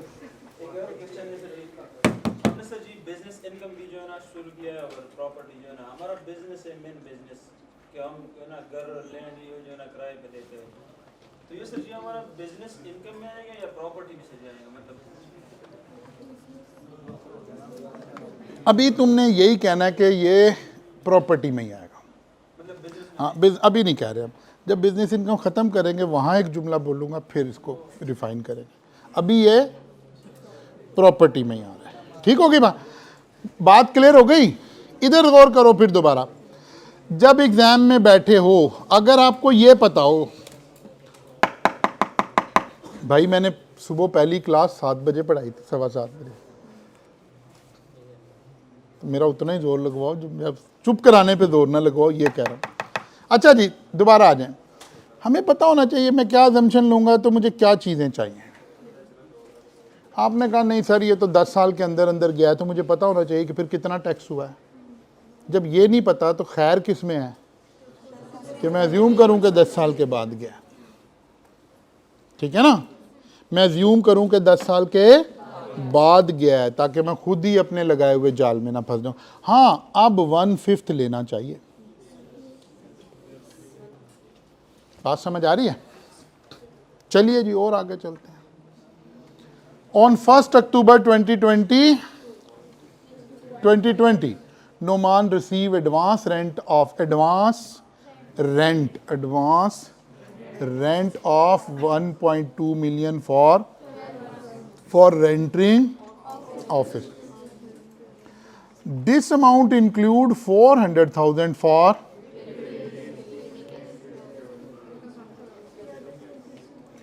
during the year. Noman incurred following expenditure in renting the premises. क्या क्या जी? रिपेयर हमें चाहिए ही नहीं था, इंश्योरेंस चाहिए थी, बिल्डिंग है, एडमिनिस्ट्रेटिव एंड कलेक्शन चार्जेस चाहिए थे, यूटिलिटी क्लीनिंग एंड सिक्योरिटी इसको तो उठा के बाहर निकालना है, इसको तो अदर इनकम में लेके जाना है, रेंट में से भी निकालना है। समझ आइए बात? अब ये डिफरेंट सवालों में पास पेपर में प्रॉपर्टी ऐसे टेस्ट हो रही है। अब सोचें क्या हम खुदा ना खास्ता इतने ही न लें कि हम यहाँ फंस जाएंगे। अगर तो आपने अपने दिमाग पे एग्ज़ाम सवार नहीं किया हुआ तो दुनिया की कोई ताकत आपको फेल नहीं कर सकती अल्लाह के हुक्म से। और अगर आप वहाँ डर के बैठे हैं तो फिर तो आपको नज़र ही नहीं आना कि एडवांस रेंट है, आपने इसका 1/10 ठोकाना है उधर ठीक है ना? क्योंकि वो जब डर जाएंगे, जब दिमाग ही नहीं काम कर रहा होगा, फिर आपने लफ्ज़ एडवांस पढ़ के 12 लाख पढ़ देना है, बीच में से रेंट पढ़ना ही नहीं है। कब रिसीव किया है? 1 अक्टूबर को। 1 अक्टूबर का मतलब है कितने अरसे प्रॉपर्टी किराए पे रही? हाँ, अक्टूबर नवंबर दिसंबर और 6 मंथ अतले 9 मंथ। तो अब जब मैंने इनकम में डालना है, पैसे तो 12 लाख आ गए हैं, लेकिन रेंट तो क्रूअल बेसिस पे होता है, 9 महीने का रेंट इधर डालना पड़ेगा। इसको 9/12 करेंगे, इसको 9/12 करेंगे, ये देखें। अच्छा पहले एक काम और करेंगे आप, पहले तो 12 लाख में से 4 लाख निकालो, ठीक है ना, बाकी रह गया। इसका मतलब है साल का किराया मैंने कितना लिया है, 8 लाख। 8 लाख के ऊपर 9/12 लगाया, 6 लाख आ गया रेंट। 6 लाख का रिपेयर लिया 1/5, इंश्योरेंस प्रीमियम डायरेक्ट ले लिया, rent administration and collection charges actual ये 4%, ये विच एवर इज लोअर, पूरा डिस्क्लोजर दिया है, ठीक है ना, पूरा डिस्क्लोजर दिया है। अब जरा देखिए और क्या आ गया जी, कोई और खर्चा बच तो नहीं गया। क्लीनिंग एक्सपेंस है, लेकिन मुझे पता है कि इसका ताल्लुक प्रॉपर्टी से नहीं है, ना इस 4 लाख का ताल्लुक प्रॉपर्टी से है। स्कोप की डेफिनेशन ने हमें समझाया था कि अगर यूटिलिटी एमिनिटीज ले रहे हो तो इसको अलग करो, उसके खर्चे भी अलग करो, और इसको इनकम फ्रॉम अदर सोर्सेज में नहीं कहना। ऐसे ही है कि कुछ और पढ़ के आए हो, देखिए जी। फिर अब बाकी को उठाकर किधर ले जाए, इनकम फ्रॉम अदर सोर्सेज में। क्या चीज, 4 लाख, 4 लाख,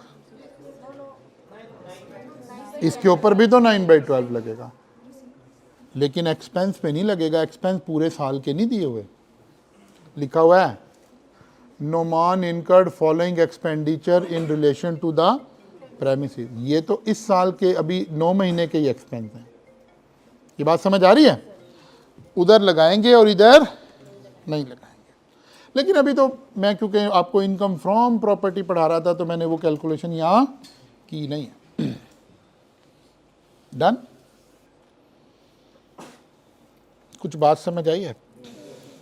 अब ज़रा फिर गौर कर लो एक दफ़ा, ये कंप्यूटेशनल एस्पेक्ट वाली बात डिस्कस हो रही थी।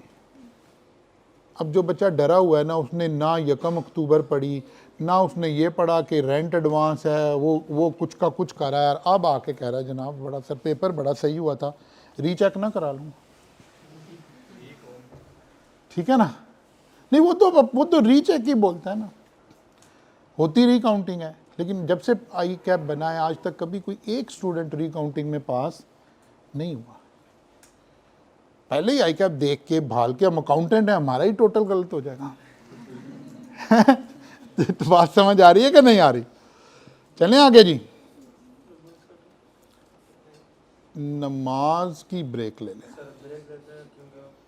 चलो 10 मिनट की ब्रेक ले लो। 4:10 हुए हैं, 4:20 पे मुलाकात होती है। अच्छा जनाब, वेलकम बैक जनाब। नमाज पढ़े आप सब लोग? चलिए जी आगे चलते हैं। अभी तक हमने जो कुछ किया है और जो कुछ देखा है, हमने सवाल वो देखे हैं जिसमें एग्जामिनर किसी बड़े सवाल में इसको चेक कर रहा है, ठीक है ना। यानी फुल फ्लैज प्रॉपर्टी का सवाल नहीं है, बल्कि सैलरी इनकम का सवाल है, उसके अंदर आ गया है। बिजनेस इनकम का सवाल है, उसके अंदर आ गया है। उन जगहों पर कहीं पर ये बात डिस्कस हो रही है।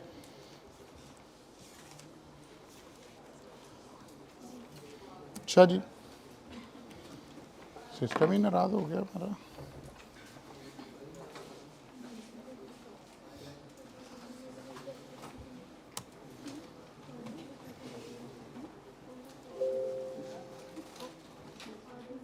अच्छा जी, अब आते हैं जनाब, जो अब जिस अटेम्प्ट में एग्जामिनर अगर फुल फ्लैज सवाल बना रहा है तो वो कैसा बना रहा है।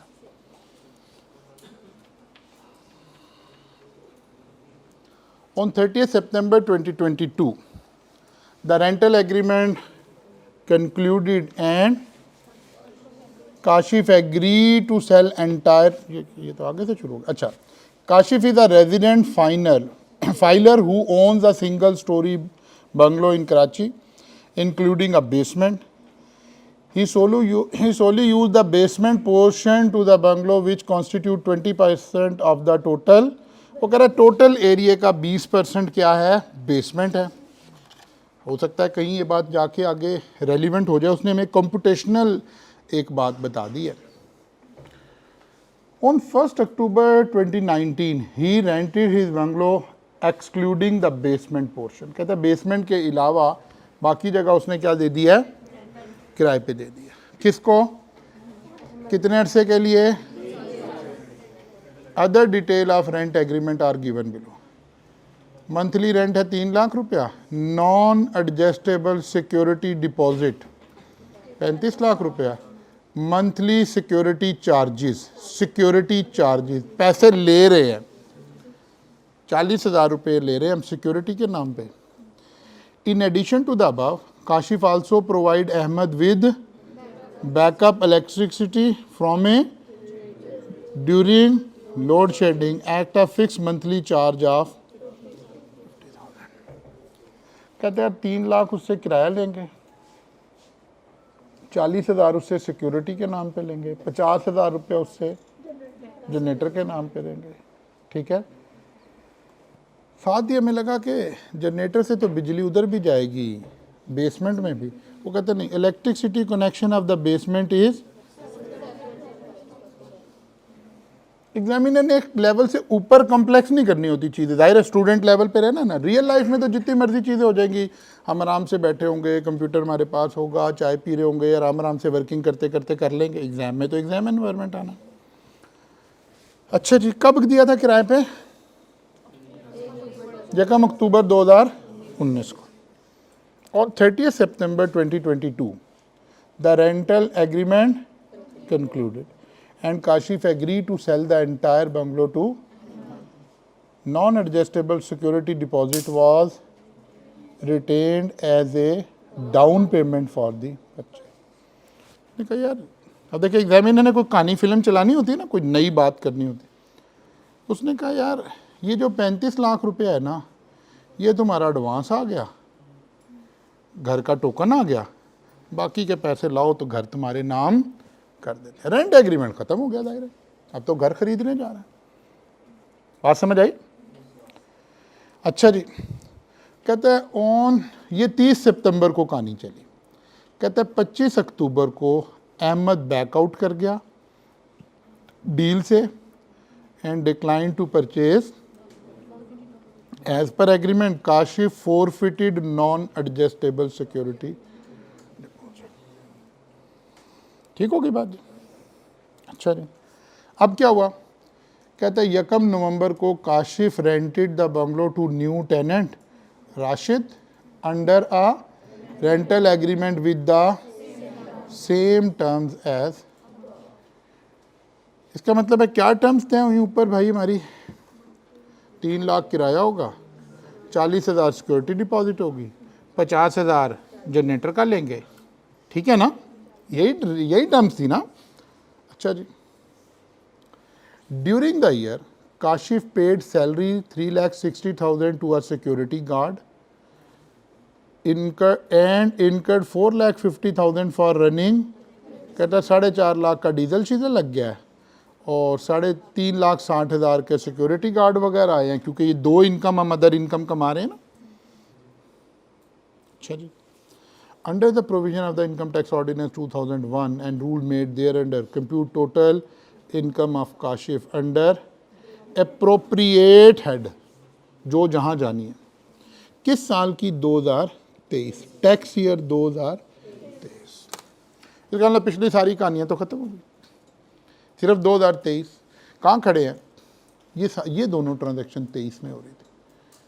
23 में 30 सितंबर तक काशिफ ही रहा है किराएदार। जुलाई, तो क्या अहमद था? जुलाई, अगस्त, सितंबर, 3 महीने क्या हमें दे रहा था? 3 लाख रुपया किराया दे रहा था और 40,000 सिक्योरिटी के नाम पे दे रहा था, 50,000 जनरेटर के नाम पे दे रहा था, 35 लाख हमने उससे एडवांस ले रखा था। ठीक है ना, इन 3 महीने तक हमने 35 लाख उससे एडवांस ले रखा था। अच्छा जी, फिर क्या हुआ?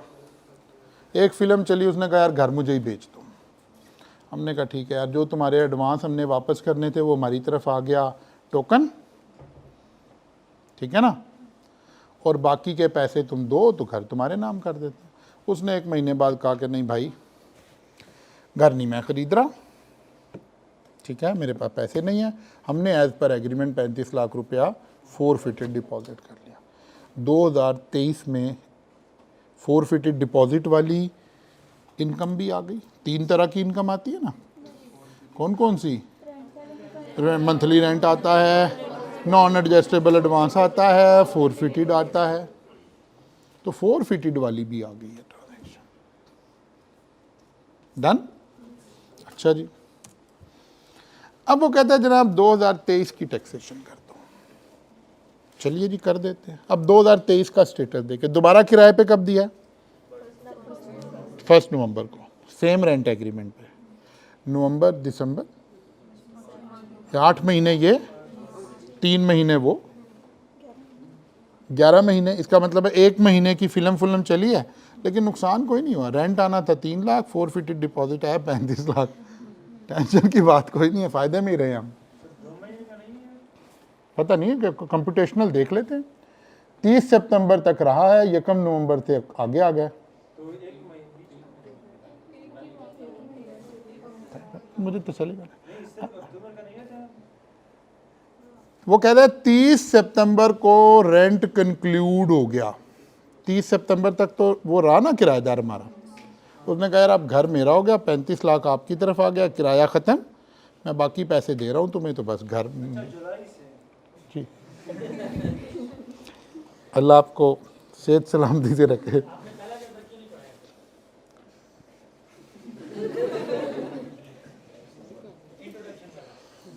हाँ साहब को तो पढ़ाया।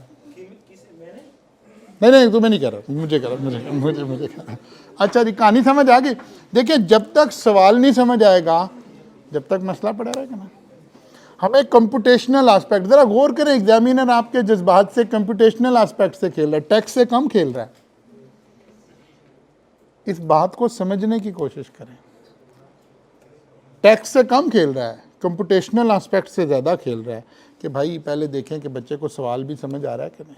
तो आपने अलग अलग करके सवाल को समझा। अच्छा यार, जुलाई, अगस्त, सितंबर, 3 महीने ये रहा, फिर 1 महीने फ़िल्म चली घर ख़रीदने वाली, फिर फ़िल्म ख़त्म हो गई, इसका सामान उठा के बाहर फेंका, और फिर नया किराएदार आ गया। नया किराएदार दोबारा सेम टर्म पे आ गया। ओके, देखिए ज़रा, 3 महीने पुराना किराया चला 3 लाख के हिसाब से, 8 महीने नया किराया चला पुराने, ठीक है। जाते जाते 35 लाख रुपए का सवाब दारैन कमा के गया, मैं दे के गया, ठीक है ना, वो भी इनकम में आ गया। डन। 9 लाख टिक हो गया, 35 लाख टिक हो गया, 24 लाख टिक हो गया। अब क्योंकि उसने कहा सेम टर्म पे आया, इसका मतलब है नए किराएदार से हमने कितनी सिक्योरिटी लिया? 35 लाख। अब पुराने किराएदार की डेट्स उसने दी हुई हैं, so that we can calculate how much amount has already been tax. कितनी टैक्स हो गई है जी? कब आया था ये? 2020 ना। टैक्स में तो टैक्स ये देखना है, 2020 में आया, 21 में रहा, 22 में रहा, 23 में खाली किया, 23 को तो लेना नहीं, 1 2 3 साल, 35 लाख दिया हुआ था, डिवाइडेड बाय 10, 3.5 लाख पर साल, मल्टीप्लाइड बाय 3, कितना आ गया? 10,50,000। तो 10,50,000 क्या कर दें? माइनस कर दें। ये देखें, 3.5 लाख लिया है, 10,50,000 ऑलरेडी टैक्स, 24,50,000 की किस्तें बनानी है दोबारा।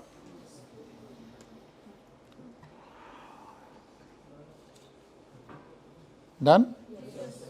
New advance 35 lakh, advance already tax 10,50,000, इसकी डिवाइडेड बाय 10 करना है, तो 24,50,000 को डिवाइडेड बाय 10 करके 2,45,000 ये आ गया। इस सारे का टोटल लगाया तो ये आरसीटी है, rent chargeable to tax.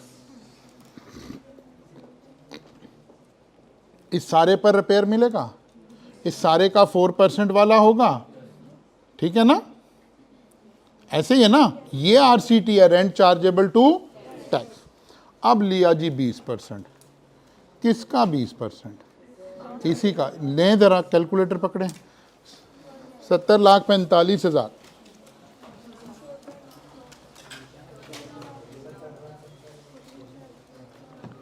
14 lakh आ गया। कैलकुलेटर पे आ गया, यहीं से देख देख के पढ़ रहे हो, आ गया, ठीक है। और तो किसी खर्चे का जिक्र, प्रॉपर्टी से रिलेटेड किसी खर्चे का जिक्र नहीं है, ना कलेक्शन चार्जेस का जिक्र है, ना कोई ग्राउंड रेंट का जिक्र है, ना किसी इंटरेस्ट का जिक्र है। एग्जामिनर ने सारा बम नहीं फाड़ना है एक ही जगह पर, उसने फाड़ लिया जो बम फाड़ना था, वो चला गया, वो आ गया, वो हो गया, बस। डिफ़िकल्टी लेवल एक कंट्रोल्ड डिफ़िकल्टी लेवल होता है। फिर जुमला सुन लें, फिर जुमला सुन लें। अगर आप एग्जाम में बैठकर जो कुछ आता जा रहा है वो करते जा रहे हो, तो बिलावल भुट्टो की ज़बान बोलें,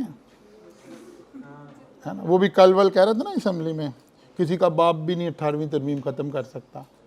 तो मैं कह रहा हूँ किसी का बाप भी नहीं आपको फेल कर सकता। फिर समझ लगी। अगर आप परफॉर्म किए जा रहे हैं तो, और अगर आप डर के बैठ गए जनाब अच्छा जी क्या करना है जी, तो फिर तो काम ख़राब हो गया। इसीलिए एग्ज़ाम में हमेशा परफॉर्म करना टेक्निक है, परफॉर्म करना टेक्निक है। जब आप काम करना शुरू करोगे ना, तो देखने में एकदम से कितना बड़ा सारा सवाल लग रहा था, लेकिन बहुत सारे कट्टे नहीं खुले हुए सवाल में। एक दो बातें आई हैं, उसके बाद कंट्रोल्ड है, सादा सादा बातें हैं समझने। दो मसले आपको एग्ज़ाम में, आपको सवाल रीड करना नहीं आता।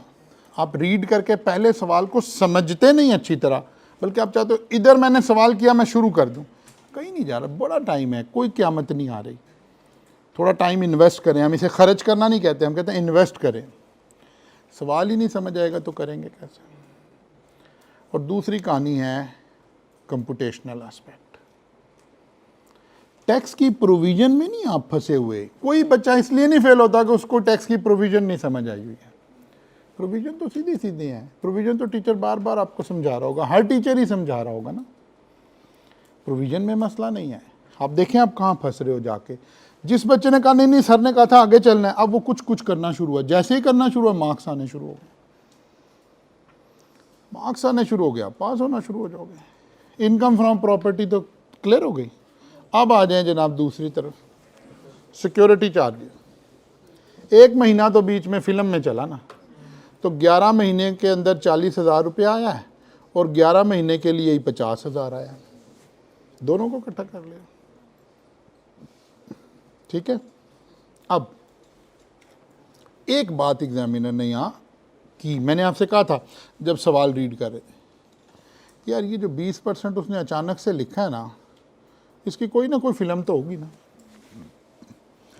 सिक्योरिटी चार्जेस, सिक्योरिटी चार्जेस का मतलब क्या था? कोई गार्ड खड़ा है, कोई गनमैन खड़ा है, कोई सिक्योरिटी कैमरा लगे हुए हैं, तो बेसमेंट वालों के लिए भी लगे हुए हैं। This is not Holi and exclusively. बात समझ आई है? हर खर्चा कब अलाउ हो रहा है? When it is Holi and exclusive. वो जैसे बेगम की गाड़ी का इंटरेस्ट नहीं ना अलाउ हुआ था, ऐसे ही सिक्योरिटी चार्जेस का 20% अलाउ नहीं होगा। उन्होंने कहा सर फिर जनरेटर का भी नहीं होगा? कहता नहीं नहीं, मैंने इधर फिल्म पूरी फिट की है कि जनरेटर का सेपरेट कनेक्शन है। उसने देखा कि बच्चे का दिमाग काम कर रहा है। अब ये कोई टैक्स का कॉन्सेप्ट नहीं है, computational reading, computational reading, computational. Tax का कॉन्सेप्ट तो ये था फोरफिटेड डिपॉजिट को इनकम में ले जाना है कि नहीं ले जाना। मुझे बताओ आप में से कौन गलत करता है? सब ठीक करके आते हैं। टैक्स का कॉन्सेप्ट तो था कि अच्छा जी पिछले वाले रेंट का जितना टैक्स हो गया है वो माइनस करना है, आप सबको पता है। इसका तो टैक्स से कोई ताल्लुक नहीं था, इसका तो टैक्स से कोई ताल्लुक नहीं था। बात समझ आई है? देखिए जी क्या कर रहे हैं अब हमने कहा जी वो जो सिक्योरिटी गार्ड का एक्सपेंस है ना 3,60,000, या उसका 20% लेके माइनस कर दें या डायरेक्ट 80% ले लें। 80% is Holi and exclusively for this purpose, तो वो हमने 80% ले लिया। डायरेक्ट एक्सपेंस में कैसे आएगा? जी डायरेक्ट एक्सपेंस में कैसे आएगा? मतलब 4% वाले में नहीं करेंगे? अल्लाह के ये तो उधर से धक्के दे के निकाल दिया था उन्होंने कि भाई हमारे से, तुम हम में से नहीं हो, ठीक है ना। उसे तो हम इनकम फ्रॉम अदर सोर्सेज में ले आए हैं। यहाँ 4% कहाँ गया है? रेंट कलेक्शन चार्जेस नहीं है। जब हम इसकी डेफिनेशन स्कोप पढ़ रहे थे, वहाँ पढ़ रहे थे, दो बातें पढ़ी थी। अगर प्लांट एंड मशीनरी के साथ आपने किराए पे दिया तो सारा कुछ उठा के इनकम फ्रॉम अदर सोर्सेज में ले जाओ, और अगर आप यूटिलिटी एमिनिटीज इस तरह के पैसे ले रहे हो तो वो पैसे उठा के ले जाओ, सारा कुछ नहीं, वो पैसे उठा कर ले जाओ।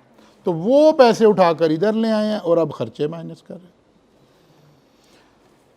सर आपने इलेक्ट्रिसिटी को रन करने का 4,50,000 सारा ही क्यों डाल दिया है सेपरेट कनेक्शन? अब इसमें मेरे बताने की कोई बात नहीं है, आपके सीखने की कोई बात नहीं है। आपने तसल्ली से सवाल पढ़ना है, रीड करें। कम्प्रीहेंशन स्किल्स आपकी जो है, आप उसको समझ सकते हो सवाल क्या रहा है, और जैसे ही सवाल को पढ़ें तो चौकस होते जाए। मैंने 20% पढ़ा नहीं तो आपको कहा यार इसकी कोई ना कोई फिल्म होगी, आपको भी इसका अच्छा भाई ये क्यों कह रहा है जो उसका अलग कनेक्शन लगा, कोई ना कहीं कहानी फिट होनी है इसमें। ये क्लू है जहाँ से हमने कंप्यूटेशनल एस्पेक्ट का क्लू लेना होता है। बात समझ आई है? इसका मतलब है अब हर दफ़ा तो सेम सवाल नहीं आना ना। अब अगली दफ़ा कह देगा यार एक पोर्शन किराए पे दिया, एक नहीं दिया। अब एक पोर्शन अगर उसने कुछ नहीं बताया तो 50-50 अज्यूम कर लेंगे। वैसे नीचे ज़्यादा कवर्ड एरिया होता है, जनरली ऊपर कम कवर्ड एरिया होता है। वो कहता है निचले का हिस्सा 60% है, ऊपर का 40%। ओके, आसान होगी काम। सर अपने टेस्ट में ऐसे पूछा हुआ था कि एक बिल्डिंग ली है उसने 5 लाख रुपए की, पूरी बिल्डिंग ली है, और एक ऑफिस है उसने रेंट पे दिया हुआ है अलग और दूसरे बंदे को 1 लाख रुपए। अब इसका कंपटीशन कैसे लगाएंगे? माइनस कर देंगे 5 करने में? सवाल को पढ़ के उसके सियाको सबाक समझ आएंगे कि उस वक़्त वहाँ सियाको सबाक में क्या डिस्कस हो रहा है। उसको सेपरेटली डिस्कस कर लें सुबह वाली क्लास में, ठीक है ना। सवाल खोल लेंगे तो फिर ही, क्योंकि वो सियाको सबाक से हट जाएगी बात। अदर इनकम में तो इसलिए गया ना। अच्छा, अब मैं समझ आ गया। उसने खुद किराए पे ली हुई है और आगे सब लीज कर दिया है, ऑनर तो नहीं है, तो सब लीज कहाँ जाएगा? Income from other sources. वो तो ये बात डिस्कस हो रही है, ठीक है ना, वो ये वाली बात डिस्कस हो रही है। डन होगी भाई? किसका 1/5 नहीं लिया? 20% को 1/5 नहीं कहते, ठीक है ना। 20% का मतलब 1/5 है, ठीक है ना। 20% का मतलब 1/5 ही है। एक मुझे सवाल का जवाब दें। अब मैं आपसे सवाल पूछ रहा हूँ कि सर 1/5 का 80% क्यों नहीं लिया? 80% क्यों नहीं लिया? एक मिनट आराम से। 80% हमने लेके जाना है और 20% वो हमने मतलब नहीं लेके जाना। 1% लेके आखिरत में जाना? कहाँ जाना है? कहाँ जाना है? कहाँ जाना है? मेरे सवाल का जवाब दो। इधर बस आ जाओ। एक जी को अच्छा हाथ खड़ा करे, किसे समझ आइए। सवाल ये है कि रिपेयर एक्सपेंस हमने 80% क्यों नहीं लिया जबकि बेसमेंट तो हमारे पास है। एक मिनट, आपने नहीं बताना जी। सवाल समझ आ गया है? हमने बेसमेंट किराए पे नहीं दिया हुआ। हम सिक्योरिटी चार्जेस का 80% ले रहे हैं जबकि रिपेयर पूरा ही ले रहे हैं जी।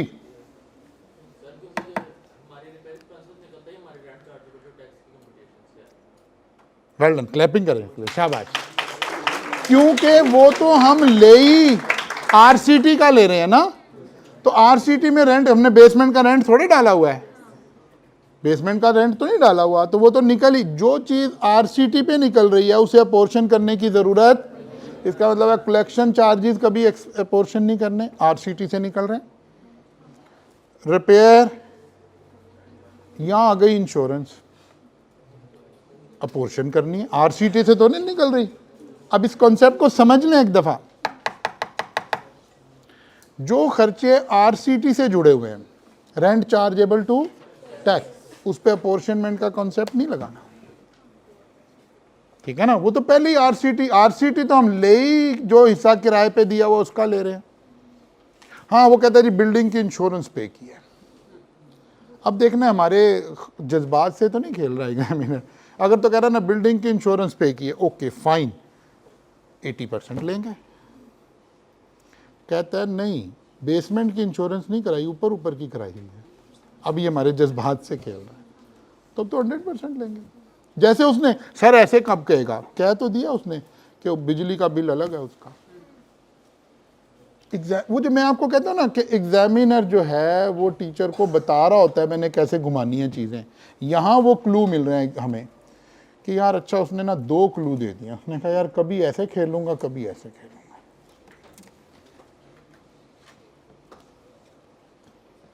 समझ आइए बात। इंश्योरेंस फौरन देखेंगे, अगर सारी बिल्डिंग की है तो 80%। अगर कहता है नहीं नहीं इंश्योरेंस हमने बेसमेंट के बगैर वाली बिल्डिंग की कराई है, फिर सारी। जैसे उसने कहा जी जनरेटर, कहता नहीं जनरेटर बेसमेंट में नहीं लगाया। समझ आई। एग्जामिनर बता रहा है टीचर को कि यार बच्चों को ये बातें सिखा के भेजो, लेकिन सिखा के कैसे भेजे? बच्चे यहाँ क्लास में बैठे हैं, घर जाके फिर इन्होंने नहीं काम करना, ठीक है ना। मैंने आपसे कहा हमने थर्सडे का दिन इसीलिए रखा है। थर्सडे, फ्राइडे, सैटरडे, संडे, इन 3 दिनों में आपने लाजमी तौर पर ये सारे सवाल हल करने हैं। प्लस एक मैं आपको और असाइनमेंट भेजूंगा, वो आपने सॉल्व करनी है। आज के बाद इनकम फ्रॉम प्रॉपर्टी से रिलेटेड हमारे दिल में कुछ शक नहीं रहना चाहिए, फिर इस क्लास का फ़ायदा है। और अगर हम वहीं खड़े हैं कर लेंगे, और अगर हम उसी तरह ही रहे कि भाई वहीं खड़े हैं, फिर तो कोई फ़ायदा नहीं, फिर उसी बेवफा पे मरना, फिर वही ज़िंदगी हमारी, फिर तो कोई फ़ायदा नहीं है ना। आप अपने अंदर चेंज लाएंगे। आप ये सोचेंगे यार हम गए, सुबह के आए हुए थे, हम गए, हमने पढ़ा, अगर फिर नहीं घर जाके पढ़ेंगे तो फिर तो कोई फ़ायदा नहीं। कम से कम आज जाकर कल, आज कल पहले यही वाले सारे सवाल दोबारा करें। पहला टारगेट आपका सेम यही सवाल, ये स्लाइड में आपको ग्रुप में दोबारा भेज दूंगा अभी, ठीक है ना। ये वाले ही सवाल पहले दोबारा हल करें, फिर मैं कोई एक एडिशनल सवाल आपको बना दूंगा, फिर उसको करेंगे। अभी एक सवाल और बाकी है हमारे टारगेट में से, कर लें, इसे भी करना। On 1 July 2023 Javed, a citizen of Pakistan, traveled to start a new job, but returned to Pakistan on 5th November 2020 due to his father's. During his stay in Kenya, Javed earned a salary equivalent to, from which tax equivalent to 800,000 was withheld and deposited with the Kenya tax authority. 103 नजर आ रहा है? Foreign tax credit नजर आ रहा है? अच्छा जी। Following his father's death, he decided to join family business in. Meanwhile, he received a rental income from flat in starting. The relevant details are given. कितना rent है? सब कहता है पाकिस्तानी रुपीज़ में बता रहे हैं। 3 लाख का मंथली रेंट है। Property tax paid in Kenya 4 lakh. Interest on mortgage paid to bank in Kenya. Collection charges paid to an agent in Kenya.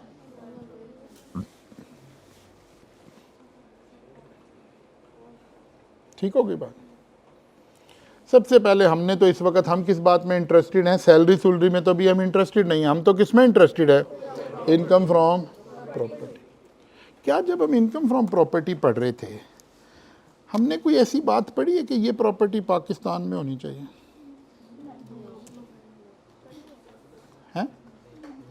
कोई नहीं पढ़ी कि ये लैंड पाकिस्तान में हो, ये बिल्डिंग पाकिस्तान में हो, इंश्योरेंस एक्सपेंस पाकिस्तान में पे क्यों, कुछ नहीं लिखा हुआ है। रिपेयर एक्सपेंसेस लिखा हुआ है, एनी प्रीमियम पेड और पेबल। अगर कोई चीज़ पाकिस्तान में तो बताई जाती है कि पेड इन पाकिस्तान। इसका मतलब है कोई टेंशन वाली बात नहीं है, ये सारे एक्सपेंसेस उसी तरह ही अप्लाई करने हैं। एक और उसने ट्रांजैक्शन दे दिया है, in addition to the above Javed purchase a factory building along with plant. वही वाली बात आ गई, अदर इनकम की बात है। इसका मतलब है ज़रा एग्जामिनर का मिजाज भी हम समझें। वो हर दफ़ा क्या कर रहा है, प्रॉपर्टी के साथ वो चीज़ ऐड करके बात कर रहा है जो यहाँ से निकल के कहाँ जानी है। पिछले सवाल में उसने कहा जो आधी निकल के जानी है, और अब कौन सी, जो सारी निकल के जानी है। अब बच्चे को एग्जामिनर क्या करता है, एक दफ़ा ना कंफ्यूज करने की कोशिश करता है। एग्जामिनर की कोशिश होती है बच्चे को ना पहले आप कंफ्यूज कर दो। जैसे आप इंटरव्यू में आते हैं ना, तो इंटरव्यूअर की कोशिश होती है आते ही आपको थोड़ा सा कंफ्यूज कर दे किसी बात में। जब आप इंटरव्यू देने गए ना, तो आपकी सक्सेस का राज सिर्फ एक बात में है, आप इंटरव्यू को प्रोलॉन्ग करें, कंक्लूड ना उसे करने दें। इंटरव्यू पैनल आपसे बातें करे, आप जवाब लंबे दें, आप बहस करें उससे। बहस का मतलब है उसे आर्गूमेंट दें। आप जितना ड्यूरेशन एक्सटेंड हो गया है ना, मतलब कोई बच्चा आया ना, वो सर इंटरव्यू था, मेरा पहला सवाल होता है कितनी देर हुआ है, कहता है सर 35 मिनट। मैं कहता हूँ जाओ मिठाई ले आओ, हो गया तुम्हारा काम। कहते नहीं सर बस 2 सवाल पूछे उन्होंने। हमने उसे तो कुछ नहीं कहता, लेकिन मुझे पता चल जाता है क्या हुआ है। जिस शख्स ने आपकी बात सुनी नहीं इंटरव्यू में, उसने आपको रखना है। तो इंटरव्यू में कामयाबी केस क्या है, आप उस बात को फैलाएं, आगे लेके चले, उससे आपके साथ वो 10-20 मिनट आधा घंटा गुजारे, इस मीन्स कि वो आपको कंसिडर कर रहा है। और अगर 2 सवाल पूछता कहता ठीक है बेटा, आपने कर लो जी बड़ा अच्छा इंटरव्यू लिया, तो मेरे से तो पूछा ही कुछ नहीं है ना, रखना भी कुछ नहीं है, ठीक है ना। अच्छा जी, आइए जी, इनकम फ्रॉम प्रॉपर्टी की बात कर रहे हैं। कितना रेंट जी, हाँ कितना रेंट, रेंट की कोई अलग अलग बातें हो रही थी। रेंट रिसीव्ड पर कितने अरसे रेंट चला है, नीचे नोट पे। Fair market value of the monthly rent during the month from January to April was equivalent to, however starting from May 2024 the fair market value of the rent reduced to whichever is higher, whichever is higher। अब उसने market के rent की fluctuation से आपको higher का concept लगवा लिया, ठीक है ना। तो पहले 3 महीने को क्या चला, 4 माह चला। Monthly rent during month from January to April क्या था, 3.5 लाख।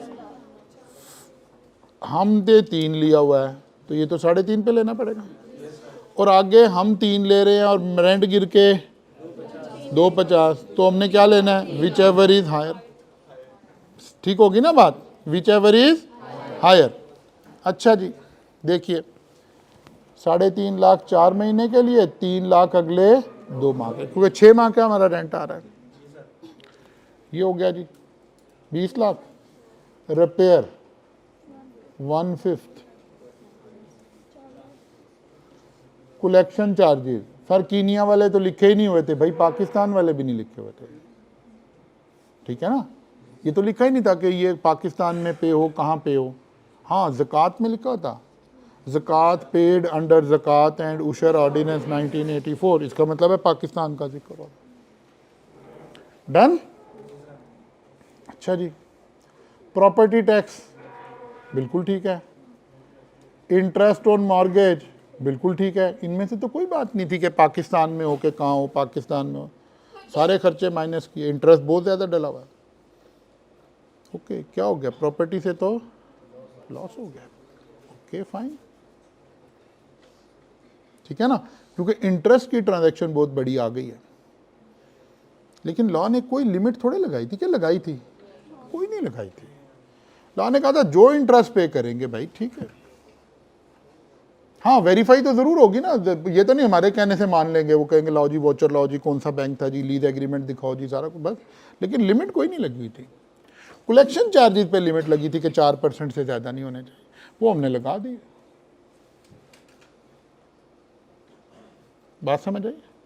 तो एग्जामिनर ने जो आपको कंफ्यूज करने के लिए कीनिया का जिक्र किया था, तो पता चला उसका कोई जिक्र था ही नहीं, नॉर्मल तरीके से इसने सॉल्व होना था।